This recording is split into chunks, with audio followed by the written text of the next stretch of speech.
Muraho neza mwese turabashuje mu izina ry'Umwami wacu Yesu Kristo. Iyi ni Gatagisimu Room, icyumba cyahariwe ubwigishwa.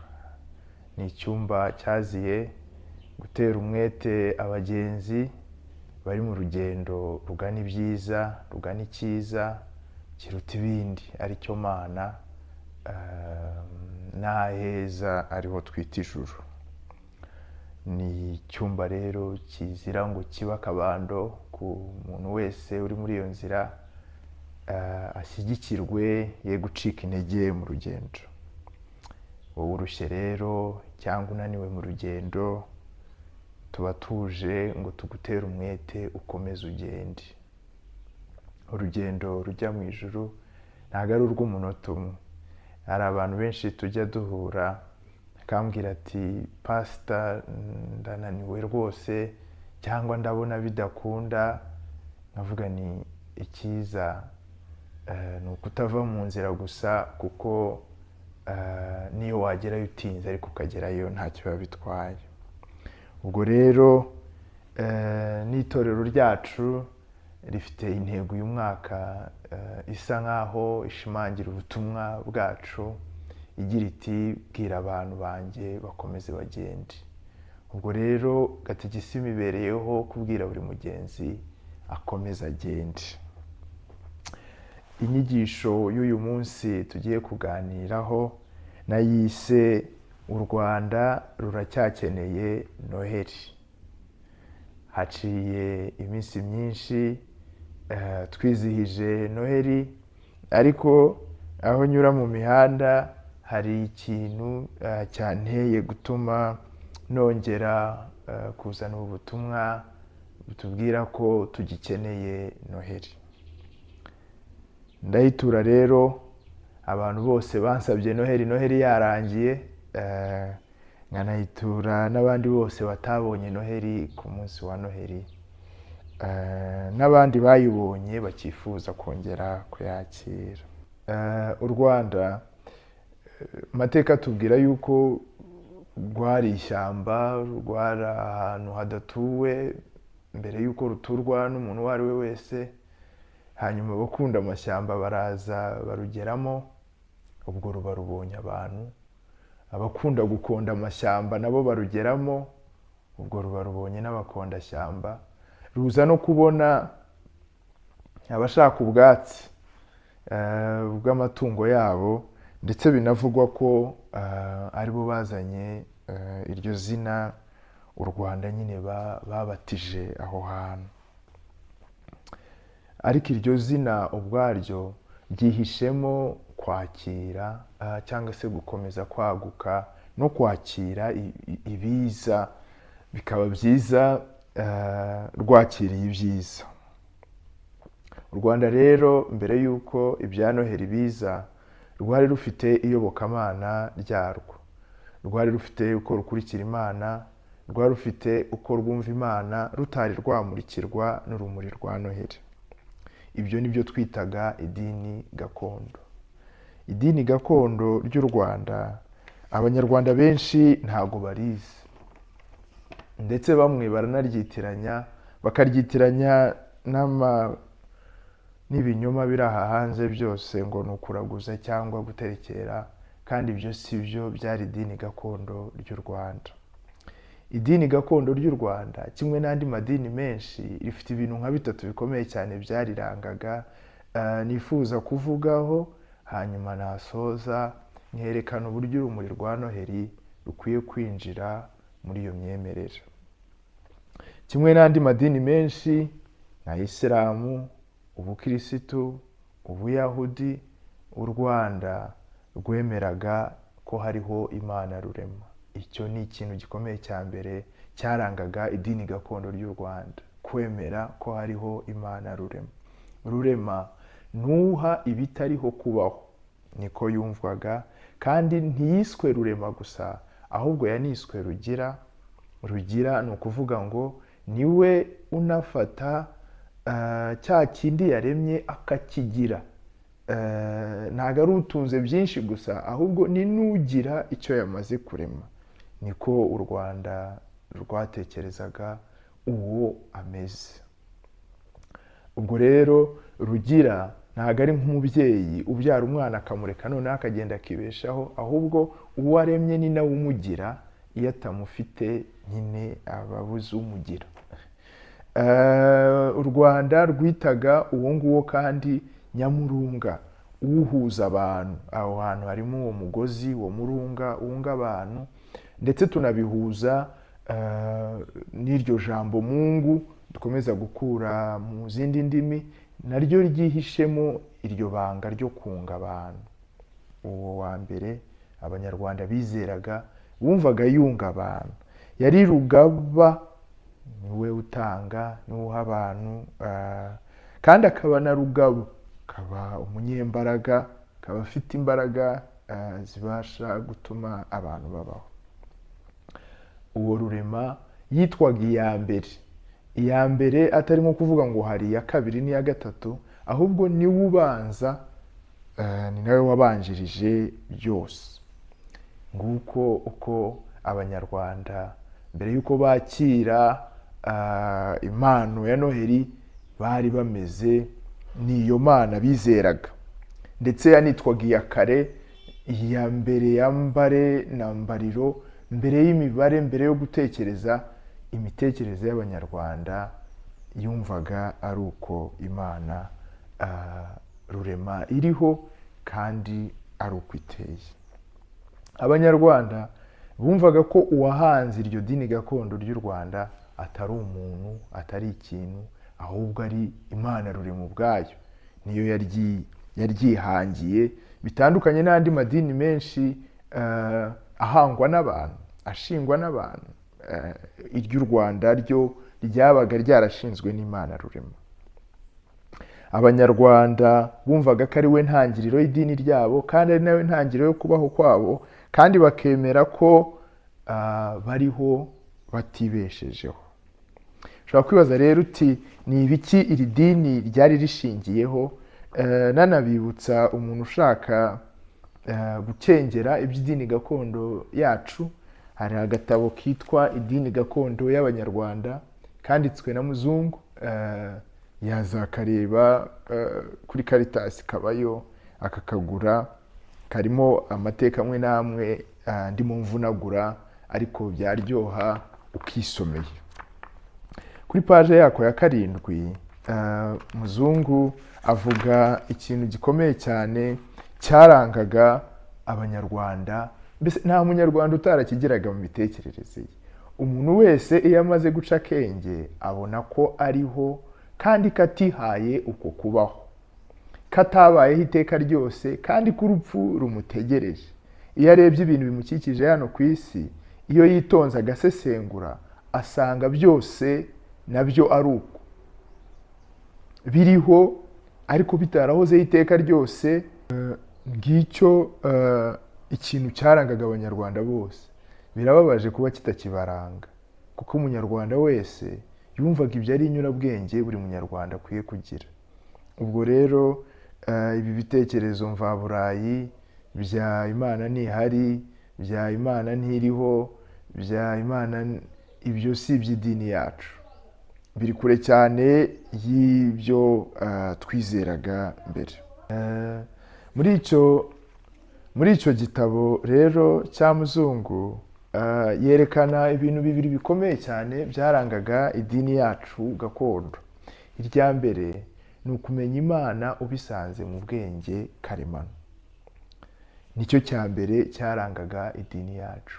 Umuntu uwo ari we wese, ni idini ivukanwa, ni kimwe mu bikomeye byayirangaga.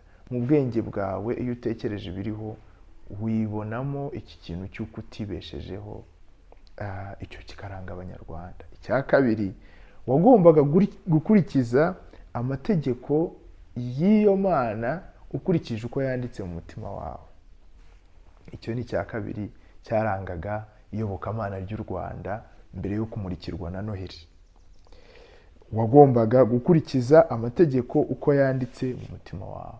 Hari ibindi abantu bibaza, ese basengaga gute, ese bageraga urusengero? Hoya, iyo dini wayikurikizaga mu mutima wawe.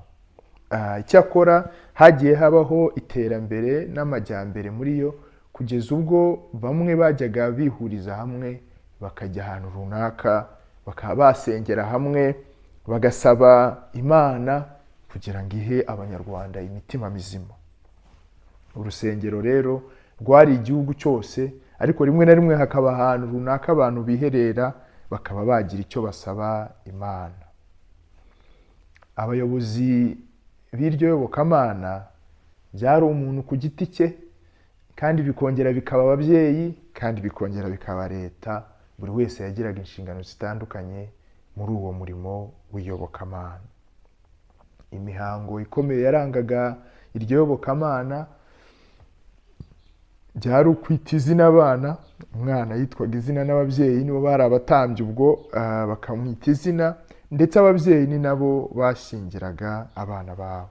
Leta nayo rero ikagira umurimo wo kugena imikorere, ariko ubwo ndavuga leta yari ingoma za cyami, zikagena uburyo abantu bayoborwa, kandi ibyo bikubahwa, bikumvwa nk'aho bikozwe n'Imana muri bo mu myemerere yabo. Nihuse rero, iyo dini gakondo y'u Rwanda cyangwa se iryobokamana gakondo ry'u Rwanda ntago ryari umwihariko ku Rwanda gusa, kubera ko ibyo rishingiyeho mwabyumvise ni imiterere karemano ndetse no gukurikiza amategeko y'icyo iyo miterere idusaba. Ibyo rero twari tubihuje n'abantu benshi. Twari tubihuje n'Ubugande, twari tubihuje n'Abatanzania, twari tubihuje n'Abanyakenya, twari tubihuje n'abantu bose dusangira inyito bantu cyangwa abantu. Abantu bose bita umuntu mu Bugande bamwita umuntu.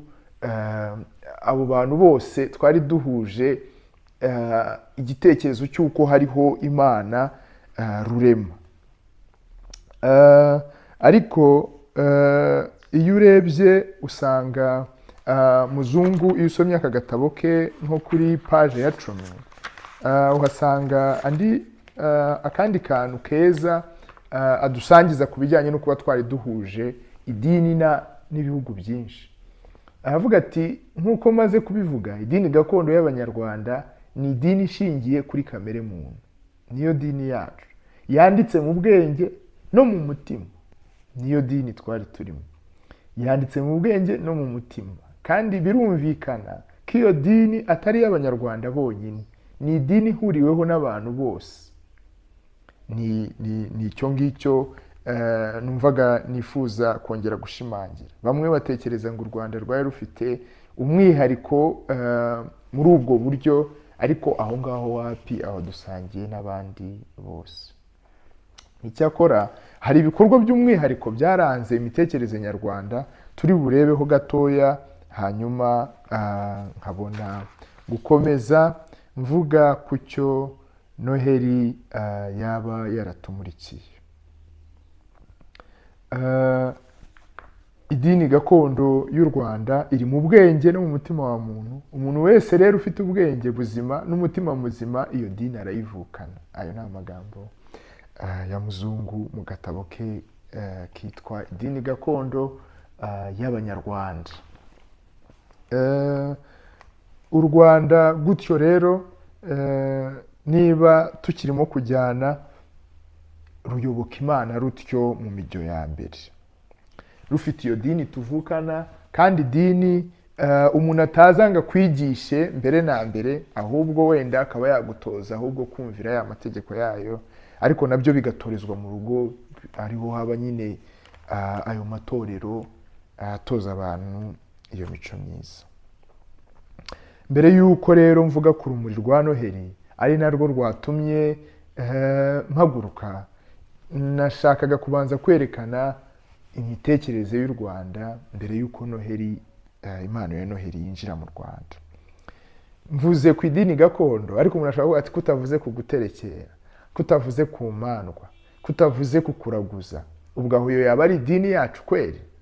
Nibyo, ibindi ni ibinyoma.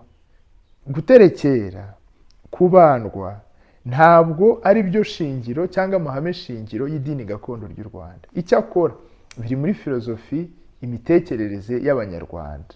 Ni nk'uko bakubaza ngo uvuge iyobokamana ry'u Rwanda ubu, warangiza ukinjizamo inganda, ukinjizamo n'ibitaro, ukinjizamo n'amashuri wenda, ariko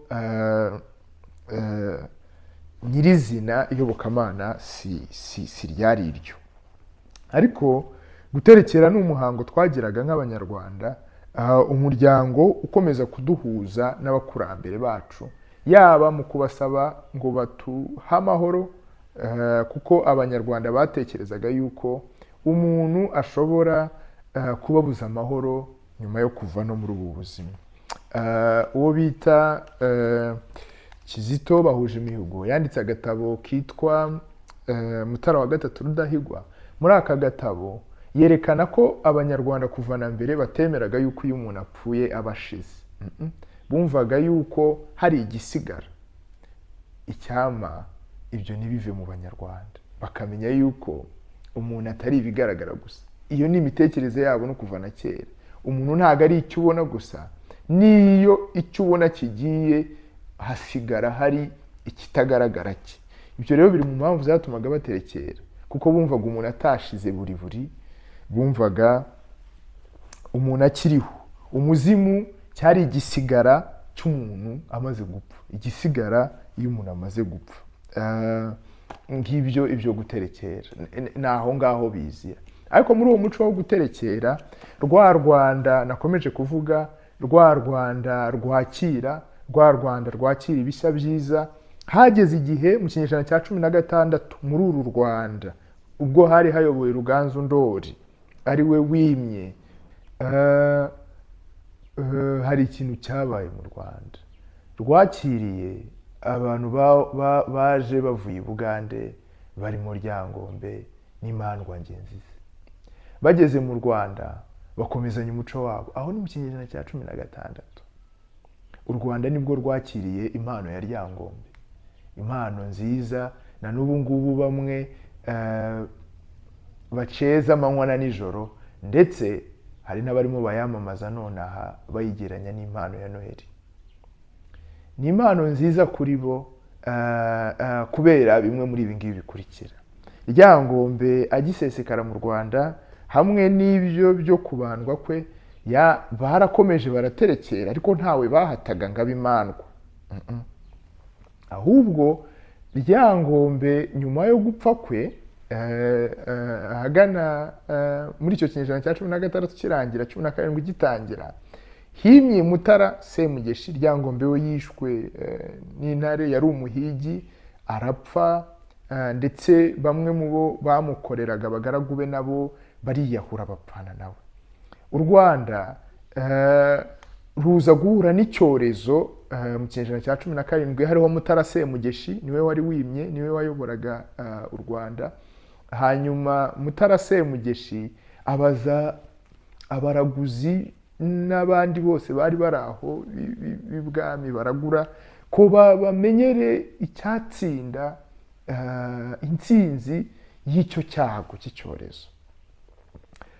Nibwo baraguye bakavuga bati, intsinzi yadutsindira iki cyago ni uguterekera imandwa za Ryangombe.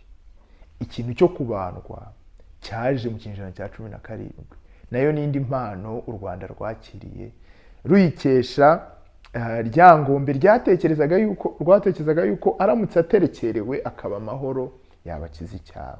Barabikoze, icyorezo kiracika. Icyorezo gicitse, nuko abantu bose bahamagarirwa guterekera imandwa, ari byo kubandwa.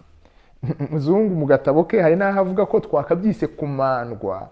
Hanyuma uwo muco urakwira. Mu kinyejana cya 17 nibwo twakiriye impano y'imandwa.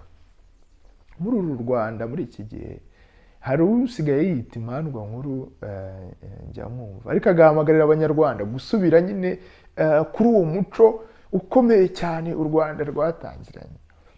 Ni byiza ku bashaka kubigana, ariko nibyo mu kinyejana cya 17 nibwo u Rwanda ruyoboka imandwa. Ntago abantu bose babaga imandwa, nta nubwo abantu bose babyemeye. Abatarabyemeraga bitwaga inzigo. Nge ndiyo na n'ubu simbandwa, sinzanabandwa. Ariko umuntu ashobora guhitamo kuba imandwa. Iyo uhisemo kuba imandwa ni ukuvuga ngo uba wemeranyije n'uko icyago cyacu twagize mu kinyejana cya 17 twagitsindiwe no guterekera Ryangombe. Kandi mbibutse yuko guterekera ubwabyo si cyo kibazo, si cyo kibazo. Ni uguturisha, ni ugutekanya, ibyo nta kibazo gikomeye cyane kirimo, ahubwo ni nterekeye kubera iki, nterekereye ndi. Ariko imandwa nyine zaje kugira iryo jambo, uretse ko n'umwami atari yemerewe kubandwa, kubera ko kubandwa k'umwami bivuze guhakwa ku wundi mwami. Mwihanganira amateka ndimo kujyamo, ariko mwibuke ko insanganyamatsiko yacu yagiraga iti u Rwanda ruracyakeneye Noheli, indi mpano yavuye mu ijuru tukayihabwa, irushaho gusobanura ibyo twizeraga na mbere kose ariko tutari twagasobanukiwe. Abanyarwanda rero nuko mu kinyejana cya 17 bakira iyo mpano y'imandwa, nuko bamwe muri bo baba inzigo. Umwami kuko we atabandwaga yahitagamo abo twita abayumbu, ubu ngubu babaga beguriwe kujya babandwa ku bwe cyangwa mu mwanya we. Mu kinyejana cya 18-19 Afurika yabonye abandi bantu babimukira cyangwa se bayigendereye bitwa abazungu. Abo bazungu nabo baza kimwe nuko ba Ryangombe baje, kimwe nuko n'imandwa zaje, baza bafite impano, baza bayifunyitse nayo nabi, bayifunyika mu gikarito katukita ubukoroni, bafunyikamo iyo mpano, barayizana bayigejeje imbere y'abami b'u Rwanda n'abami bindi bihugu bidukikije.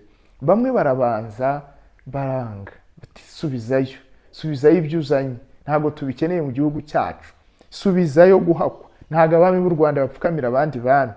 Aha tuzi abami bacu bagiye batsimbarara bakavuga bati mutware musubizeyo ibyo muzanye. Yuhi Musinga n'urugero rwiza, yarayanze ariko ayanga atariyo nyirizina, arimo kwanga nta bitomora, ariko bitewe n'uburyo yari ifunyitse no kuba wenda atarayisobanukirwa byamuteye kuyanga, arayanga rwose. Ndetse n'abayizanaga kubera kuyizana nabi, ibyayo mateka muzi uko byarangiye, nuko Yuhi Musinga byarangiye anavuye mu Rwanda yanze ibyo bintazi bamuzaniye. Uwakurikiyeho Mutara wa gatatu Rudahigwa ntiyagenje nkawe, ahubwo iyo mpano yarayemeye arayakira, ndetse ugiye i Nyanza asanga ishusho ya Yesu Kristo twibukiraho ugutura u Rwanda Kristo umwami kwa Mutara Rudahigwa. Benshi bavuga ko yabikoze kubera iterabwoba ry'abari bateye ubwoba mbere Yuhi Musinga, ariko iyo ushishoje ugasoma amateka usanga afite n'izindi mpamvu ze bwite, kashobora kuba afite ukwemera yari amaze kugira, ndetse n'isengesho rye ritwereka yuko hari icyo yari abonye mu mpano yahawe u Rwanda tutari twakakiriye. Yesu rero yakirwa mu Rwanda atyo, atsinda impano nyinshi zari zirimo zigurishwa mu Rwanda ku bwa Mutara wa gatatu Rudahigwa. Rwose rivuze umwami, uwo mwami yereka rubanda ko uyu mwami ari ukwiriye kuyobokwa. Kugira ngo minire hafi, ngira ngo abantu bashobora no kuzakenera amateka ya Ryangombe nuko yaje mu Rwanda. Hari aka gatabo kazabahereza amakuru nko kuri page ya 15, cyangwa bwombi bwaba bwiza umuntu abusomye, n'ubutabo bwamuha amateka ku Rwanda rwacu. Ariko ndimo nsoza, ku bwa Mutara wa gatatu Rudahigwa rero u Rwanda ku mugaragaro ruyobowe imbere n'umwami Mutara wa gatatu Rudahigwa rwakiriye impano ikomeye ya Yesu Kristo mu Rwanda. Umuntu ashobora kuvuga ati kubera iki cyangwa rwakoze amakosa. Habaho kugereranya icyo rwakiriye n'icyo twagiye twakira mbere, tukareba aho bihurira. Iyo mpano nubwo rwayakiriye ku mugaragaro, ariko hari urugendo rwo kugira ngo iyo mpano yakirwe mu mitima y'abantu. U Rwanda rero kubera uko iyo mpano yanarugeze mu biganza, ndetse yanarugezemo itinze, kuko abo ba nyirukuzana iyo mpano baje bavuga bati nyabuna iyi mpano tubazaniye ntabwo ari iyo mu kinyejana cya 17 cya 16 nk'uko Imandwa cyangwa Ryangombe byatuziye, ahubwo ni impano twahawe kera cyane, ndetse bikurikirwa n'ijambo ry'Imana basobanura uburyo ari impano itari iya vuba ahangaha, ahubwo nuko yatinze kutugeraho. Abanyarwanda rero benshi barayakiriye, kandi na benshi ubu ngubu barayiyoboka. Niyo mpamvu mu Rwanda hari icyitwa Noheli, nuko hari abantu bemeye iryo vuka ry'iyo mpano no kuza kw'iyo mpano mu isi. Ariko nagira ngo nsoreze ahangaha, u Rwanda rukeneye kongera kugenda rukareba icyo twahawe muri Noheli. U Rwanda rukeneye kongera gushishoza rukareba icyo Imana yaduhaye muri Noheli. Urubyiruko rwarwo rukwiye kongera gufata umwanya rugatekereza ku cyo Imana yaduhaye muri Noheli. Abayobozi b'igihugu bakwiye gufata umwanya bakongera bagatekereza ku cyo Imana yaduhaye muri Noheli. Ndabizi neza ko hari byinshi u Rwanda rurimo rwakira none biturutse hirya no hino, yaba izo nganda zikomeye, yaba abo Bashinwa baza kudufasha guteza imbere igihugu, yaba abo Barusiya baza kudufasha, yaba izo Amerika, yaba ubwo Burayi. Bafite impano zitandukanye bashyira muri envelope kado, badushyirira mu duseke, bakatuzanira hano mu Rwanda. Turimo turazakira twishimye, ndetse rimwe na rimwe tukazakira na ubwuzu buteye ubwoba. Numvaga nk'uko turimo kwakira izo mpano zose, dukwiye kongera gutekereza ku mpano twahawe muri Yesu Kristo. Niyo mpano yubaka imitima, kandi kuva na kera u Rwanda rwari umutima. Igihugu kitagira umutima nta buzima kiba gifite. Iyo mihanda izubakwa, n'ayo mazu azubakwa, ariko u Rwanda rufite abanyarwanda badafite imitima ruzayisenyera, ruzongera ruyisenye, kubera ko nta buzima bw'abarutuye. Izi mpano nziza rero zose twakira, nagira ngo nibutse abagenzi ko ari impano ziza kandi nziza, ariko zijya zigeraho zigahita. Tubaye dushishoje, twagahisemo ibigumaho, twagahisemo ibidahita. Ijambo ry'Imana riratubwira mu butumwa bwiza uko bwanditswe na Yohana. Nagira ngo masoreze. Igice ni cya 6, turareba ku murongo wa 27, ndetse tunarebe ku wundi murongo umwe. Ntimukorere ibyo kurya bishira, ahubwo mukorere ibyo kurya bigumaho kugeza ku bugingo buhoraho, ibyo Umwana w'umuntu azabaha, kuko se ari we Mana yamushyizeho ikimenyetso cyayo. Iyi ni imbuzi y'impano. Turimo kurebana ubwenge butari bwinshi, turimo gukinira imbere, ntitumenye ikiyihishemo. Iratugira inama timwe kwirukanyira ibidashira, ahubwo muze kuri jye utanga ibidashira, muve mu byo mujyamo bishira. Iyi mpano irakomeza ikivuga ku murongo wa 54, aravuga ati urya umubiri wanjye akanywa amaraso yanjye aba afite ubugingo buhoraho, nanjye nzamuzura ku munsi w'imperuka. Kuko umubiri wanjye ari ibyo kurya by'ukuri, n'amaraso yanjye ari ibyo kunywa by'ukuri. Cyumva aya magambo ushobora kumva ntahahuriye n'ibyo turimo tunyuramo cyangwa n'ibibazo turimo tunyuramo, ariko ikibazo gikomeye cya muntu ni ukumenya icyo akwiriye kurya n'icyo akwiriye kunywa hakiri kare. Rwanda rero, Noheli haciye iminsi itambutse tuyibuka, ariko ari benshi tutarakira impano twahawe muri Noheli, ngo dufate umwanya uhagije dutekereze ku buzima bw'uwitwa Yesu Kristo, impano ikomeye twahawe muri noheli. Ubwo arivugira ngo icyo dusonzeye niwe n'icyo tunyotewe niwe, ariko ibyo ahari ushobora gutekereza ko ari igipindi. Komeza urye ibyo ubonye, ariko uzaba umunyakuri n'ibitaguhaza, utekereze kukuza gusogongera ku cyo twahawe muri Yesu Kristo. Rwanda rero, wowe utari wabona noheli, ntago ari uko idahari, ntago ari uko utayigenewe. Fata akanya, fata umwanya, ugende utekereze ku cyo twahawe. Ahari nuhura nawe uzaba nka bamwe mu bo twumvise mu bamukurikiye bagira bati, izindi mpano zose sigaye nzibona nk'amase, ndetse nzibona nk'ibihombo iyo mbigereranyije n'impano ikomeye twahawe muri Kristo Yesu.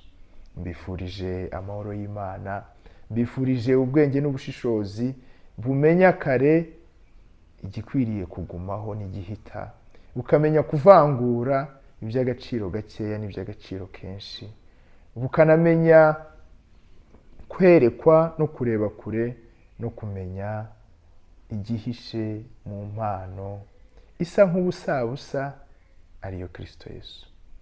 Uko mutureba aha, n'abandi benshi njya numva ngo bayakiriye batazi icyo bakiriye, ariko igeze mu buzima bwabo ibakorera umuti. Yesu rero niwe muti, abashaka babakorera umuti reka tumusange. Murakoze, ndabifuriza gukomeza kwicuma mu rugendo rwumva neza uwo ari we, kuko ishingiro ry'ubukristo niwe, n'ishingiro ry'ubuzima niwe mutsima, niwe uduha imyumbati turya, kandi nawe uduha ubugingo. Umugisha w'Imana ubane namwe.